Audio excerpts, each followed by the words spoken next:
From education to the environment, business to banking, housing to healthcare, it seems that there is no issue in the world that the industrialized Western democracies cannot reduce to a simplistic paradigm of liberal versus conservative. In fact, this point has been so hardwired into the modern political system that it has been distilled into a childlike shorthand. Political positions are left or right, blue or red. These convenient, color-coded political choices infantilize the political process, making the public little more than spectators at a sporting event, rooting for one team or another, without even having to understand the issues being debated. Nowhere has this process of simplification become so refined as it has in the United States of America, sometimes laughingly referred to as the leaders of the free world. Our third story tonight, the Republican Party's last hope, urging America to just stay home from school. Understanding the Democrats, that's the subject of this evening's Talking Points memo. Governing this country with Republicans is like rooming with a meth addict. It is a fact that every juror on the OJ case was a Democrat. Everybody blames the blacks. Not me. I blame the Democrats. Well, This inane lowest common denominator reduction of all political thought has taken its toll on the public. Many are now unable to conceive of what a political movement that is not attached to one or the other ends of this so-called spectrum would look like. Yet, interestingly, this is precisely what has emerged in the past several years, not once, but twice, and not on one side of this left-right divide or the other, but both. In the past 5 years, we have watched the rise of two distinct movements expressing popular outrage at the political status quo in the US. Both movements decried the nexus of power that has developed in the fascistic relationship of big banks and big government. Both movements believed that the bought and paid for politicians have robbed the people of their rights and even their ability to participate in the political process. Both movements believed in mass protest as a way of effecting change in the system. And yet, we are asked to believe that these movements are not only incompatible, but diametrically opposed. According to the corporate press, the Tea Party is a fringe Republican movement that arose out of a desire to move the Republican Party further toward the hard right. Never discussed in mainstream coverage of the group is its actual origins in disgust at the Bush administration's 9/11 cover-up. The first Tea Party event was held in Boston in 2006 and involved throwing copies of the whitewashed 9/11 Commission report into Boston Harbor. The movement took off in 2008 in the wake of the Lehman Brothers collapse and the announcement of trillions of dollars of stimulus being directed into the pockets of the Wall Street banksters and their political cronies. Similarly, the Occupy Wall Street movement motivated scores of Americans to actively protest the financial oligarchy and their growing ensnarement of the political machinery of the US government for their own enrichment. People sick of being asked to tighten their belts while banks continued making record profits, backed up and bailed out by debt that the public is being asked to underwrite, drove people into the streets for mass protests and confrontations with the so-called authorities across the country. At their core, these movements sprang from remarkably similar origins: increasing public frustration with the money power dominating the American political process and the dwindling space for public engagement in that system. It did not take long at all, however, before both movements were spun into the left-right political process, with the Republicans effectively capturing the Tea Party movement and steering much of their base into an officially sanctioned Tea Party Inc. The Democrats, meanwhile, managed to ignore the Occupy Wall Street protests while the political provocateurs and change agents steered it toward cultural irrelevance. Those who have studied history should perhaps not find it surprising that the political outrage that is felt so keenly by people on all sides of the political spectrum should be controlled by spinning them off into partisan politics. Nor should they be surprised to see how effective this technique is. After all, the strategy of keeping the people pitted against each other, instead of against their oppressors, is one of the oldest political stratagems known to human civilization. The phrase divide and conquer is attributed to Julius Caesar and has been used by emperors and would-be tyrants ever since. In the Age of Empires, divide and conquer was used to keep the empire's subjects from rebelling against the emperor. The Romans used it to keep their conquered neighbors competing with each other rather than their foreign occupiers. The British used it to keep their colonies squabbling along religious, ethnic, and sectarian grounds so that the Queen and the British East India Company could more effectively exploit them. In the age of the nation-state and with the advent of republican democracy, the strategy necessarily took on a different form. The idea of a left and right wing in politics stems from the earliest days of the French Revolution, when the National Assembly divided into supporters of the king on the president's right and supporters of the revolution on his left. The notion of competing parties within the government was quickly transplanted to the American context, where supporters of Alexander Hamilton united under the Federalist Party, causing Thomas Jefferson to form the Democratic-Republican Party. The creation of political parties was greeted with uneasiness by many, including George Washington himself, who warned of the potential for despotism under such a system in his farewell address. The alternate domination of one faction over another, sharpened by the spirit of revenge, natural to party dissension, which in different ages and countries has perpetrated the most horrid enormities, is itself a frightful despotism. But this leads at length to a more formal and permanent despotism. The disorders and miseries which result gradually incline the minds of men to seek security and repose in the absolute power of an individual, and sooner or later, the chief of some prevailing faction, more able or more fortunate than his competitors, turns this disposition to the purpose of his own elevation, on the ruins of public liberty.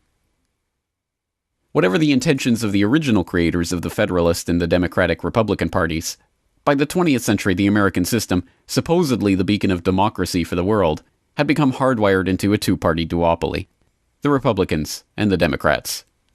This was not the result of mere happenstance, but a concerted plan to effect a divide-and-conquer strategy on the population by the moneyed interests that benefit from having the public pitted against each other.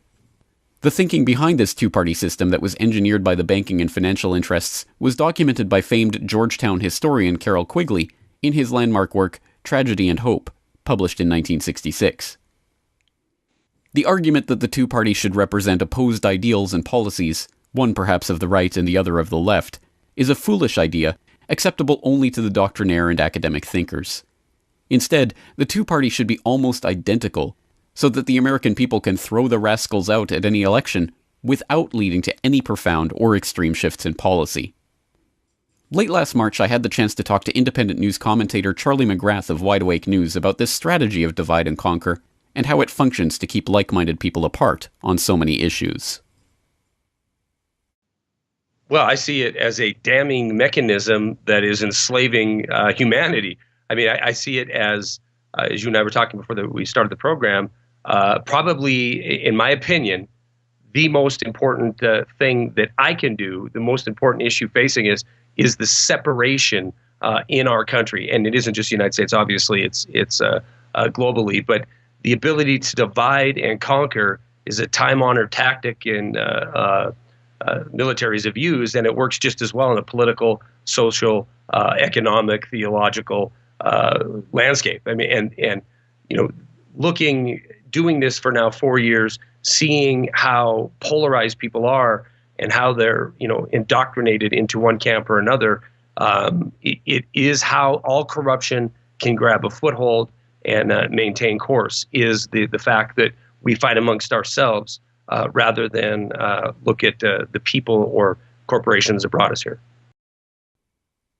The situation would almost be laughable if it were not so tragic. Having been immersed in the left-right facade their entire lives, many have begun to see the world and those around them through that prism. Either someone is on the same side as they are, or they are the enemy. There is no room for nuance, no subtle distinctions to be made, no room for alliance or cooperation on matters of great import. Perhaps most devastatingly, there is now little room for any analysis of the powers behind the political throne, the oligarchical financial interests that could care less whether this or that president has a D or an R next to their name, whether a prime minister is Labour or Conservative, whether an MEP identifies with the left or the right. Deprived of this understanding of the real nature of political power, the public is truly powerless to identify the real problem at the root of today's political crisis, let alone even begin to address it.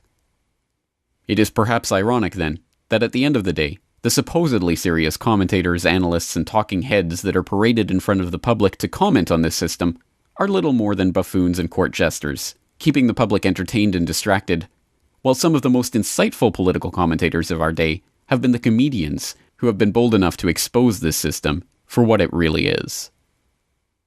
You don't need a formal conspiracy when interests converge. These people went to the same universities and fraternities. They're on the same boards of directors. They're in the same country clubs. They have like interests. They don't need to call a meeting. They know what's good for them, and they're getting it. And there used to be 7 oil companies. There are now 3. It will soon be 2. The things that matter in this country have been reduced in choice. There are 2 political parties. There are a handful of insurance companies. There are about 6 or 7 information things. But if you want a bagel, there are 23 flavors because you have the illusion. You have the illusion of choice. Right. You don't get the real important choice. There's no freedom of choice. That's a great point. Right.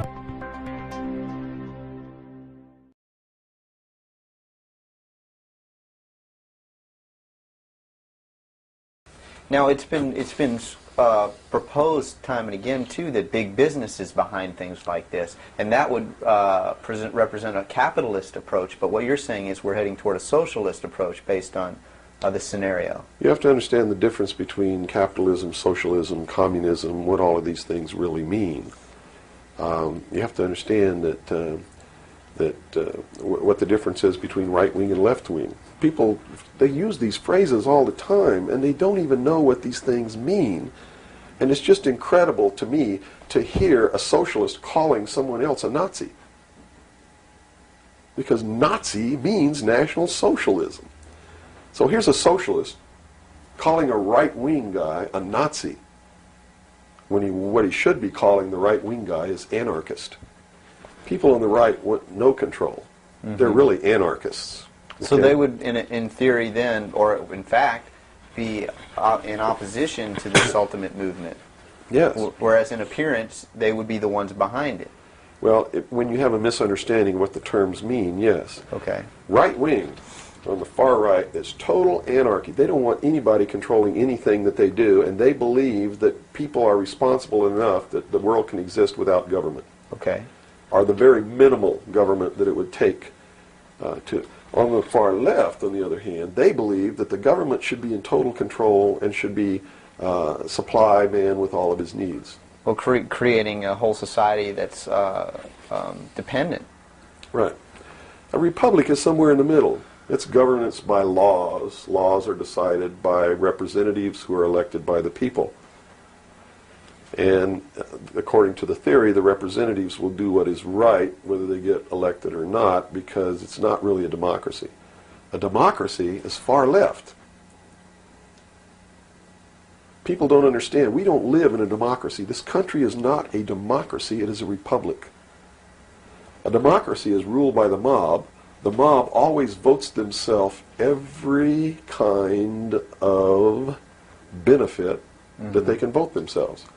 And whenever you do that, it means large, tremendously overpowering government in control. They vote themselves into dependency. That's it. They vote themselves into a dictatorship is what they do, where they lose all of the benefits that they intended to vote themselves into in the first place. Okay.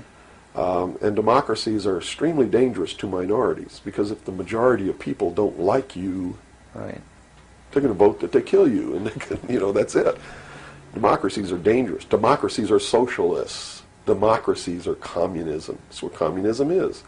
The definition of communism is everybody doing according to their talents and receiving according to their need. And it doesn't work. We already know it doesn't work. Man, by his inherent nature, is greedy. So those at the top always end up having everything, and those at the bottom end up having nothing in communism. Socialism is different. Socialism usually ends up in a dictatorship, in a very controlling dictatorial government which even owns the people that it governs, so that those who live in fear of not having are provided for what they need, and in turn they worship this oppressive government. Socialists are children who went out into the world, took a look around and said, I can't handle it, and went home to Daddy. Okay. Daddy, protect me. Daddy, feed me. Daddy, loan me your car. Daddy, tuck me in at night. Socialists are scared little children who are irresponsible, can't stand on their own 2 feet, and need Daddy to take care of them. Okay. Okay? Now we got the... But what happens when you go home to Daddy and Daddy does all these things for you? Tell me. Well, you never leave the home. You've got no reason to. In other words, if you're being provided for in that way. You're being provided for, but what does it mean? Doesn't it mean that you have to do what Daddy tells you to do? True. Doesn't it mean you have to be in when Daddy tells you to be in? Doesn't it mean that you can't drive the car to the next town if Daddy tells you you can't? Doesn't it mean that if Daddy tells you to take out the trash, you better take out the trash? Are you beginning to understand the concept? when you ask for favors from daddy, you have to give up freedom in return. Right. Okay. So socialism always leads to repression of liberty, freedom, equality. All of those things fly out the window so that you can have free health care, so that you can have a place to live but you don't have to pay the rent, so that you can have food given to you by the state. And that's where we're headed. Right in this country right now, we're almost totally socialist, and now people are screaming for a national health care policy. Right. Health care insurance. Now, the other aspect, once again, I'd like to go into is the anarchy or the right wing, which we just into that similar. Anarchists believe that they can be responsible, that they won't hurt other people, Okay. that your freedom never ends until it begins to infringe upon someone else's freedom, and that no one should have any control over that there should be no speed limits on the highways. The problem is that, again, just like on the socialist side, you have people over here that are human, and human condition means that ultimately somebody's not going to be responsible, that they're going to drive too fast when they've had too much to drink, and they're going to kill innocent people. The answer is a balance. You know, the law of the universe says this. It's a law of physics, really, and everybody can understand it. For every action, there is an equal but opposite reaction. There can be no good unless there is evil. There can be no man without a woman. You understand the concept? Based on that, the theory of a utopia here on Earth is corrupt right away. Absolutely. It goes against the laws of physics. It goes against the law of the universe that there must be two opposing forces all the time in every instance, because that's what makes the universe work. That's what makes everything work. What we need to do is stop trying to go way over here and establish some utopia of freedoms, or way over here to establish some repression of freedom so that we make sure that we got something on the table to eat. And strike a balance between the two that works. It's an issue you know I care passionately about, so here is my position, loud and clear. I'm in favour of a nationwide ban on military-style semi-automatic assault weapons and high-capacity magazines. I want to close the gun show loopholes and require private dealers to run background checks on buyers at gun shows. And I'd like to see the President increase federal funding for mental health treatment for all Americans who need it. I think these are entirely reasonable reactions to the outrages that have occurred in America over the last few months. But tonight, I'll go head-to-head with a man who actually wants to deport me for having these very views. And over 104,000 Americans apparently agree with him. That's coming up. Take a look. More than 104,000 people have signed it so far. And joining me now is one of the people behind the petition, Alex Jones. He's host of the Alex Jones Show. Welcome to you. Piers, thanks for having me. Why do you want to deport me?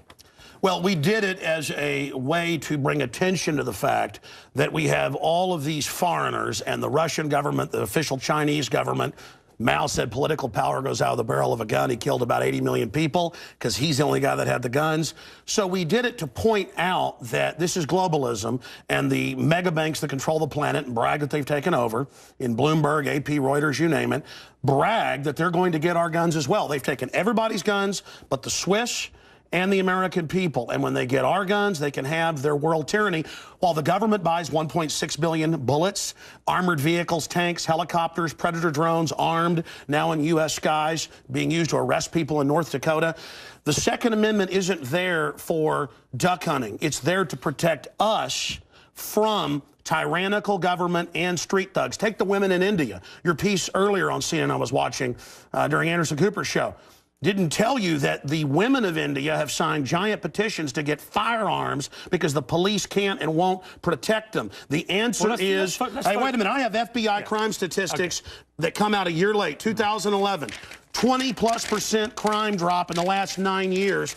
Real violent crime, because more guns means less crime. Britain took the guns 15, 16 years ago, tripling of your overall violent crime. True, we have a higher gun violence level, but overall muggings, stabbings, deaths, those men raped that woman in India to death with an iron rod 4 feet long. You can't ban the iron rods. The guns, the iron rods, Pierce, didn't do it. The tyrants did it. Hitler took the guns. Stalin took the guns. Mao took the guns. Fidel Castro took the guns. Hugo Chavez took the guns. And I'm here to tell you, 1776 will commence again if you try to take our firearms. Doesn't matter how many lemmings you get out there on the street begging for them to have their guns taken. We will not relinquish them. Do you understand? And that's why you're going to fail, and the establishment knows no matter how much propaganda, the Republic will rise again when you attempt to take our guns. My family in the Texas Revolution against Santa Anna, my family was at the core on both sides starting that because Santa Anna came to take the guns at Gonzales, Texas. Pierce, don't try what your ancestors did before. Why don't you come to America? I'll take you out shooting. You can become an American and join the Republic. You finished? Yes, I am finished. You will not take my right. You go through background checks to get guns. How about Prozac? You know the number one, oh, that's the big sponsor, isn't it? Or that whole class of drugs. Let me ask you a question. Oh, got to cut that off, don't you? Don't want to talk about the U.S. number one cause of death is suicide now because they give people suicide murder pills. Calm down. Your answer is give more money to the psychiatrists and psychologists to put more crazy people on drugs that make them kill people, Pierce. Let's try and have a debate here. Yeah. Answer me this question. I'm sick of the same old script here, bud. It's fine, bud. How many gun murders were there in America last year? Do you know? There were about 11,458, and about 74% of those were gang-related, gangbangers shooting each other. You get 3,500 to 4,000. That wasn't the How question. many people died from infections in hospitals? 197,000. Let me just ask you a second That's question. right. How many gun murders were there in Britain? How last many year? great white sharks No, how many kill gun people murders? every year, but they're scared to swim? Right. How many gun murders were there in Britain? A very low amount. I already went over those How many? statistics. Do you know?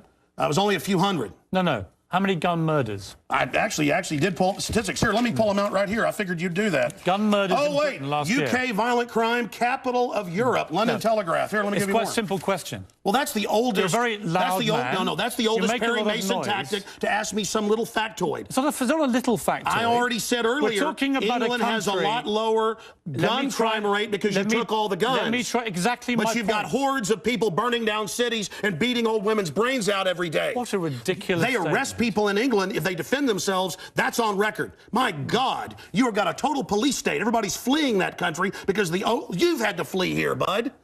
Why don't you tell folks? Here. Yeah, you fled here. Why don't you go back and face the charges for the hacking scandal? Answer this question. How many Why'd you get fired from the Daily Mirror for putting out fake stories? You're a hatchet man of the New World Order. Okay. You're a hatchet man. And I want to say this right here. You think you're a tough guy?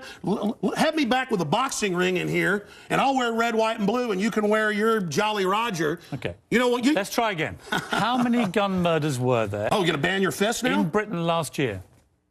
How many chimpanzees can dance on the head of a pin? I already went over those statistics. Do you know the answer? No, I don't. You said hundreds. It's very low. You said hundreds. Yes. It's actually 35. Well, the point is you can... Against 11,000. Do you understand the difference between 11,000 Yeah, England wants 35? to ban knives now because tens of thousands are getting stabbed. But do you understand ban the knives? difference? The knife doesn't kill people. Do you understand? The gun doesn't kill people. Yes. Listen, do you understand between 35 you're not going to pull on America's heartstrings. They know your script, okay? You're not going to get our guns. By the way, you guys always say, we just want to take the semi-autos, okay, and all this other stuff. When semi-autos aren't even, rifles aren't even used, but in a fraction of the crimes, you can pull those numbers up, okay? No, hold on. Let me ask you one question. Which weapon was predominantly used in the Aurora movie theatre shooting?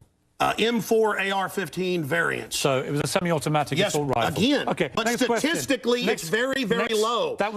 Do you agree it was the single biggest shooting in the history of America in terms of people hit by a shooter? Do you know that? No, I believe that there were others. There's been some other shootings with about over 30. No, this was the single biggest mass shooting. Well, listen, you're just going... there have been bombings of Wall Street. Let me ask you a second question. Are we going to... Listen, why can't the pilots have firearms? We trust them to fly the planes. Alex, you've had a lot to say. No, my point is the Second Amendment is sacrosanct, and you're not getting it. Do you know which weapon was used in the Oregon shopping mall mass shooting recently? I understand that people who are mentally ill on all the serotonin reuptake inhibitors, who play these shoot-'em-up games, want to go out and do this. Because there's criminals, I don't lose my rights, Pierce. Because there's criminals, I don't lose my rights. Just answer the question. Yeah. Do you know what the weapon used was? Listen, let me ask you a question. No, answer. I've got the FBI statistics that, listen, that these so-called semi-autos that you talk about. Let's take a break. When we come back. Again, you're not going to get our guns. When we come back, try and answer my question. Yeah, all you're going to do is sit there and play little factoid questions. Overall crime has gone up over 20%. More. Back now with Alex Jones. A man says I should be deported for my stand on guns. So, Alex, here's how this is going to work, and it's entirely down to you. I'm going to ask you some questions in the spirit of a proper debate, and you've had a lot to say so far on the show, and a lot of it aimed at me, which is fine. But I want you to try and answer the questions. It's a proper debate, okay? I'm not trying to trip you up. No, it's not a debate. You're running the show. You bring in your victims up front. Actually, no. Look, you got your little note cards. Yeah, I just gave you FBI statistics that violent crime and gun crime is down over 20%. Alex, let me just ask you this. You want to go to little factoids. No, they're not little Anybody factoids. Can pull those up. Listen. Do you know what... Do you have a bodyguard? Alex. Why do you have bodyguards? I don't have a bodyguard. Yeah, I've seen you on the news with them. Don't you want to protect your wife from hoodlums, or you want to call the police? Let me ask you this question. Why does Dianne Feinstein tell 60 Minutes that she plans to try to take Mr. and Mrs. America's guns? Stop Have you seen that? over me. You guys want to disarm all of America. No, I don't. Dianne Feinstein's bill does. I don't. Gun confiscation. No, let me clarify for you. You don't seem to understand. First you register, then you confiscate. It's always done the same. Here's what the campaign on this Well, here, give me your little cue cards and I'll answer your questions for you. What was the weapon used at Sandy Hook? I've already gone over that and already answered it for you. We haven't talked about Sandy Hook. No, again. What was the weapon? It's a 223 M4. Right. Again, but statistically, they're using very low percentage of shootings, period. Are you seeing, you guys, people wouldn't go swimming because the movie Jaws, even though great white sharks kill 5 people a year. You're trying to scare people. Let me say something. There's no metal shark in the water. The same type of weapon was used in the last 3 mass shootings. And Hitler used semi-autos to kill people. Why would you not? And so did Mao. Why would you? Why is the government arming to the teeth against us? Alex, I don't know. What about Fast and Furious? Alex, why did our government ship guns into Mexico? Alex. To blame the Second Amendment? Let's have a debate. A false flag? Alex. To blame the Second Amendment? I get accused. Why'd they blow up Building 7 down the street here in New York? I get accused when I get you guys on of talking over you, of being rude. I'm trying to be civil, right? You've got to try and answer some of the questions, right? Here's my issue for you. Why do people civilians need an AR-15 type assault rifle? Why do you already said statistically they're used in a very low amount of the crimes. That's an FBI fact. They've been used in the last 3 mass shootings. Yes. Why? I'll tell you why. Because they advertise it in the media. Anybody knows that if somebody jumps off the Empire State Building, they put cops up there the next day because copycats come to do it again. The media hypes and hypes and hypes. And that's not the question. Don't just commit suicide. Alex, why do people They'll commit suicide by killing a bunch of kids, and here's the gun to use because it's the one the U.S. Army uses. Why do people need them? They need them to protect us from the #1 killer in history. Government in the 20th century, university study out of Hawaii killed 292 million people. It's called democide. Google it, folks. Do you believe everyone in America, should everyone in America, therefore, have an AR-15 if they want one?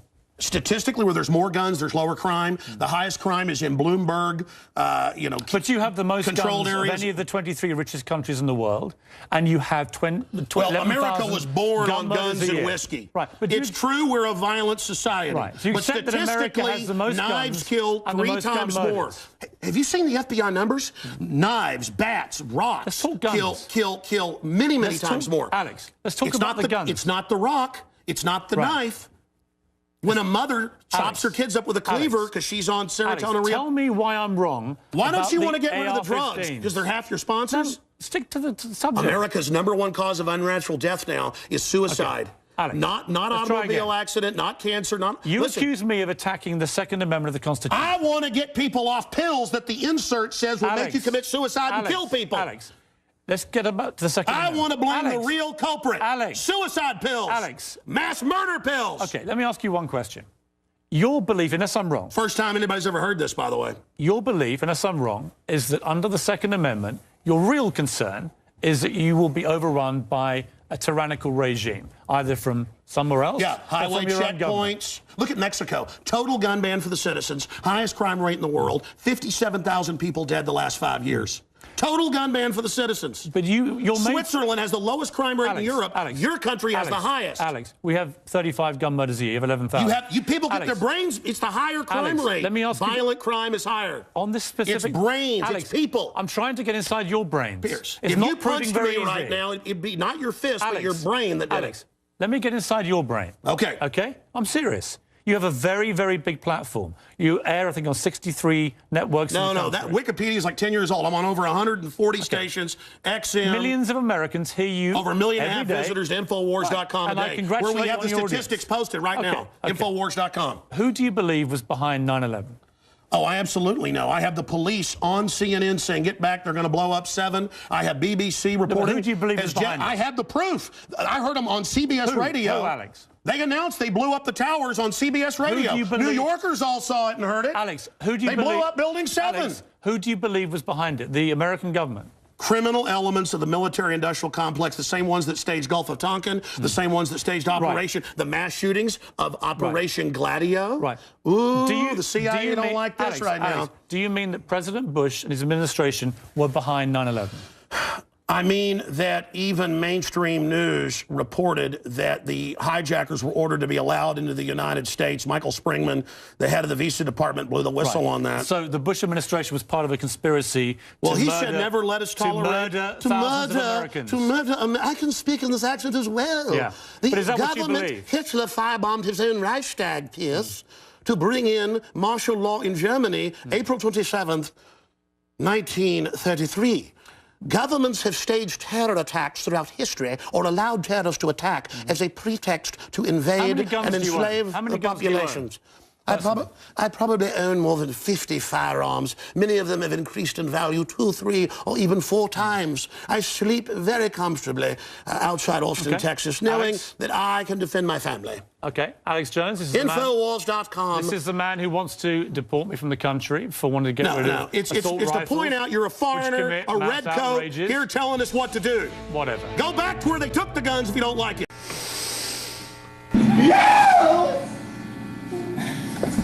I am the god of hellfire, and I bring you fire. Bring you to burn. Fire. I take you to learn. I'll see you burn.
totally blind. Oh no! Oh no! Oh no!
That you've done.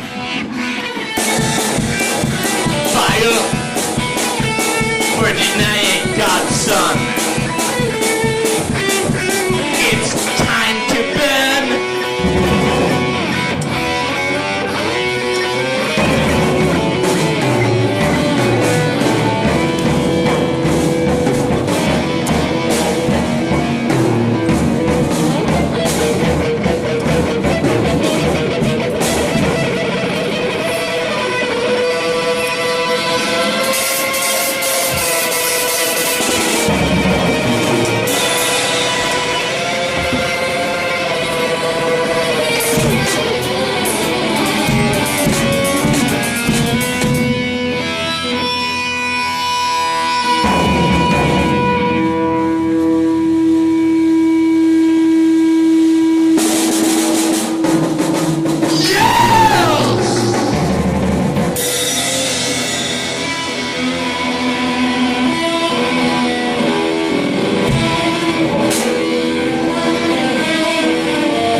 When I was really little, as far back as I can remember, I was sexually abused.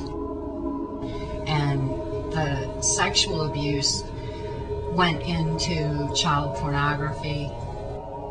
But as a little child, it was so natural to me to be in a sexual mode all the time that reaching out when I saw someone aroused was just a normal thing for me to do. My sexuality was never suppressed. I was never told that's wrong. I was never, it was encouraged. So I just grew up thinking that was the norm.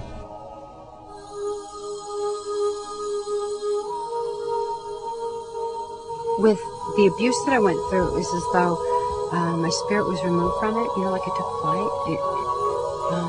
It was in a safe place. one that was actually in flow while my body was being directed by other people, and ended up, you know, being involved in things I no way I ever would have participated in.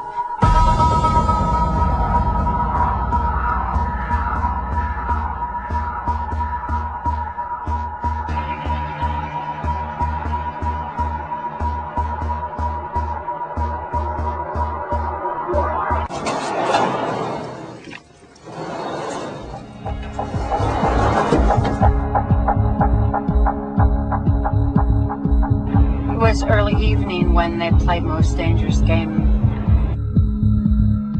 I was stripped of my clothing. I was allowed to wear tennis shoes and told that I could have a head start and begin running before I would be hunted down.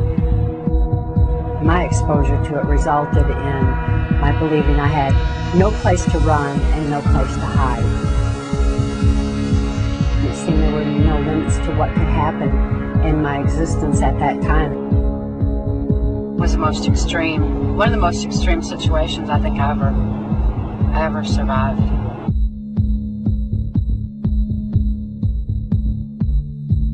Greetings and salutations. Mark Phillips and Kathy O'Brien have been through a lot. Kathy has had some extraordinary experiences in the mind control program, and Mark came along and pulled her out of this situation. So without further ado, if you will please give a warm round of applause to Mark Phillips and Kathy O'Brien.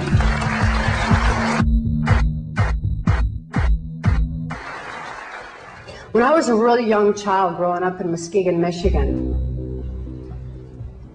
this would be the early 60s. I was born in 1957. My father had been sexually abusing me as far back as I can remember.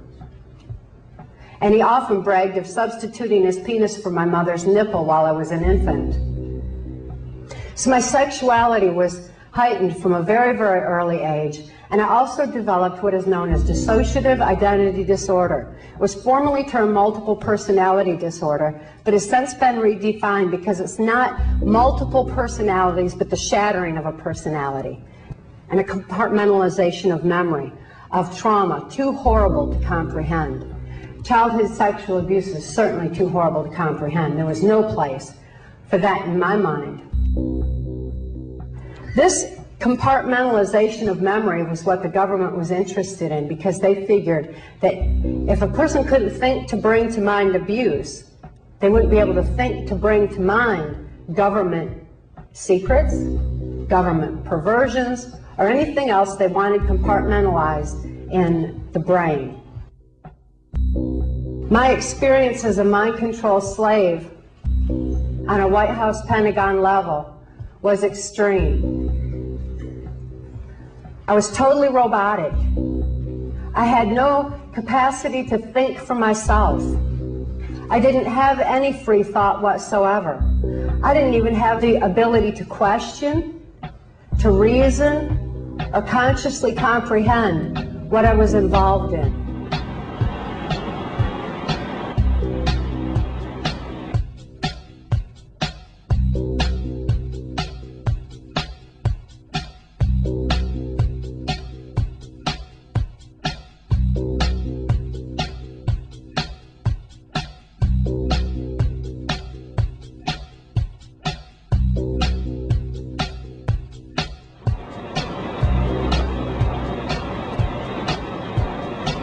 Mark, how do you feel being in Arkansas right now? Nervous as a cat in a room full of rocking chairs. Why is that? This place is dangerous, and I'm not too pleased with actually being here. I don't know how many times we've been in situations where we weren't sure if we were going to make it through it. I couldn't count. I can't either. But this is definitely one of them. It's over the line. One of the worst. Because when you start this process, this is what gets everybody killed, is the investigation process. And that's just not cool. We're in it, we're on the back of the tiger, and we can't get off. We've got to finish this.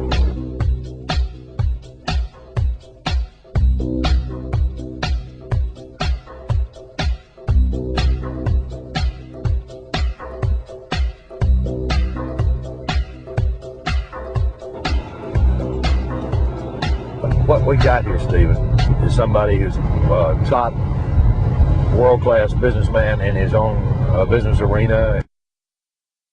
This guy's not somebody you want to mess with. Now, he's been threatened many, many times. He's gotten into a couple of gunfights. I strongly urge you to think very carefully about your questions.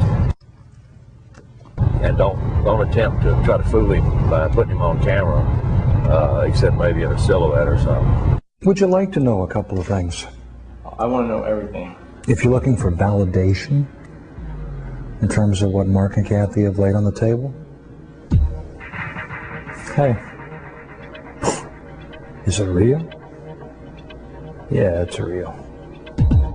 And when you consider that you have members of the judiciary, law enforcement, high-level place business people, politicians involved, you understand what I'm just saying to you? It's people who shape how you see the world, tell you what's important, what's not important. If you choose to take a deep look at it and do your own research, fine.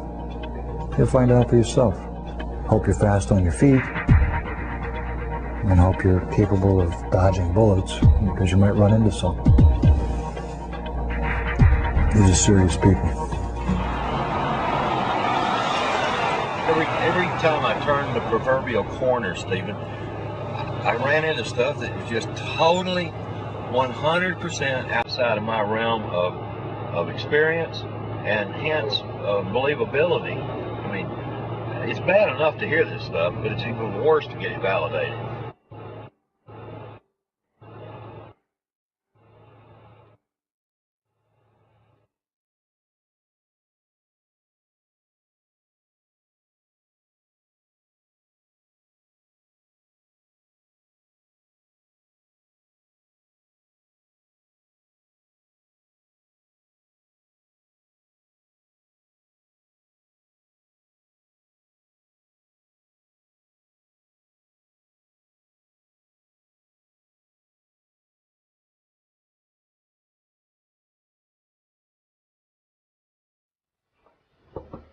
Kathy, you ready?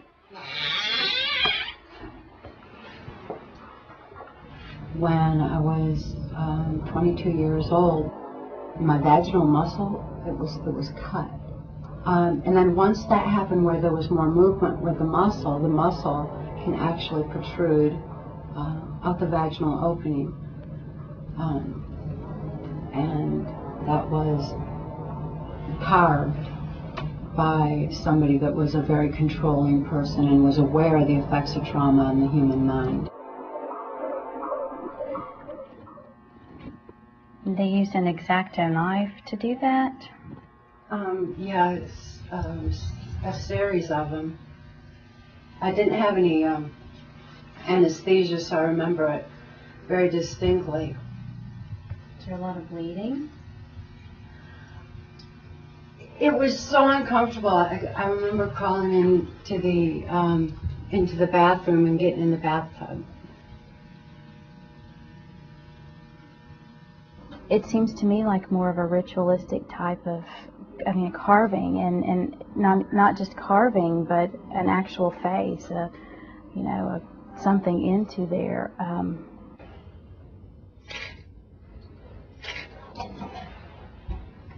I see the part that sticks out. There's a little, it's like a really long nose. And then right above it are two eyes. And there's a mouth that smiles underneath it. Mostly what was done was what is considered outside of the vagina, on the vulva. There were several incisions made, which made one flap of skin that looks like a nose, and slits were cut in to look like eyes, and even a mouth.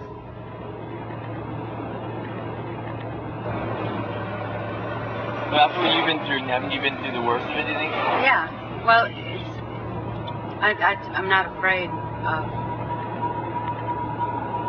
of anything except maybe not getting the word out, if that could be sure disappear.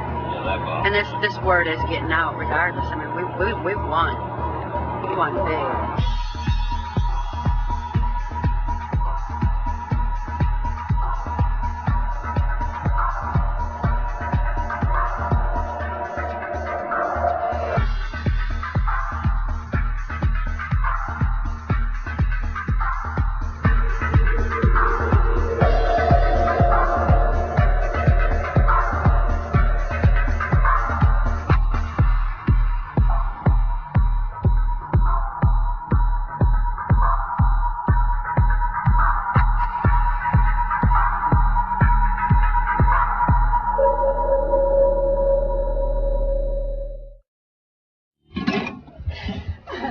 This right here is Dragon's Breath. These are all armor-piercing, exploding shells. This thing would make an armored personnel carrier completely debilitated. You know, New York second, as they say. And you keep it in your bedroom? I keep it right beside my head, along with a 45 loaded with similar shells. Not that I'm paranoid, it's just that, you know, I'd like to squeeze one last one off if some idiot wants to come in here.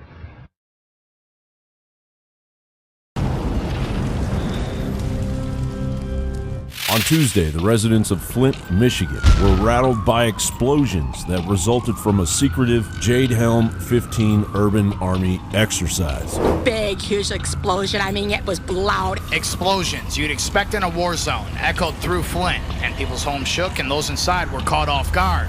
It all went down at the shuttered Lowell Junior High on the east side. And we've learned the blasts are just an Army exercise. When the city representative was asked why the locals weren't warned in advance, his response was as typical as it is ominous. Well, obviously I can't speak for the Army on that, but we try to give people a heads up when we can. We can't go into too much detail. We don't want people just coming to these things and sightseeing. So we have to be careful with it, and we obviously have to respect the Army's wishes. Meanwhile, the Michigan Air National Guard published a warning just hours before they began night-flying helicopter drills from the Selfridge Air National Guard base into the surrounding area of Mount Clemens, Michigan. Jade Helm 15 appears to be underway. According to U.S. Army Special Operations Command, urban drills conducted by all 4 branches of the military are to begin in Texas, New Mexico, Arizona, California, Nevada, Utah, Mississippi, Florida, and Louisiana from July 15th through September 15th, 2015. The state of Colorado and 2 Texas counties requested to be dropped off the list of potential mock war zones. Clearly, the Flint, Michigan, June 2nd, 2015 exercises are way ahead of schedule, and no warning was given? There's older people. I mean, they probably get a heart attack. Some are saying Jade Helm stands for Joint Assistant for Deployment and Execution, Homeland Eradication of Local Militants. Homeland Eradication of Local Militants. This can only mean the returning veterans at the top of the Department of Homeland Security's domestic terror list. Back in 2009, the FBI launched Operation Vigilant Eagle, a nationwide operation that targeted militia, sovereign citizen extremist groups, with their sights set on veterans returning from Iraq and Afghanistan. The Wall Street Journal reported on the memo trail that led months later to the desk of then DHS Secretary Janet Napolitano. Janet Napolitano warned of a surge of domestic right-wing terror groups that would recruit returning veterans into their fold in order to carry out attacks similar to the Oklahoma City bombing. Returning veterans are targets of right-wing extremist groups that are trying to recruit those to commit violent acts within the country. We want to do all we can to prevent that. That very same year, U.S. active duty Army military police troops from Fort Rucker in Alabama violated posse comitatus by assisting in traffic control and securing a crime scene. These soldiers were reprimanded because the president and the governor didn't request their deployment. The Posse Comitatus Act prohibits the use of federal military personnel to execute the laws. Regardless, the feds interpret the language as it may apply to troops used in an advisory, support, disaster response, or other homeland defense role, as opposed to domestic law enforcement. It was earth-shattering. It was quite an explosion. They were very loud and shook my house. The explosions came the same day the city said the U.S. Army would be conducting training in the area. Here we are, 6 years later, and a summer of rage is heating up. The Obama administration's rhetoric and George Soros's dollars have done all they can to divide the nation. United we stand, divided we fall. Apparently, Northcom and Southcom see that as an order and not as a long-standing American value. John Bound, Infowars.com.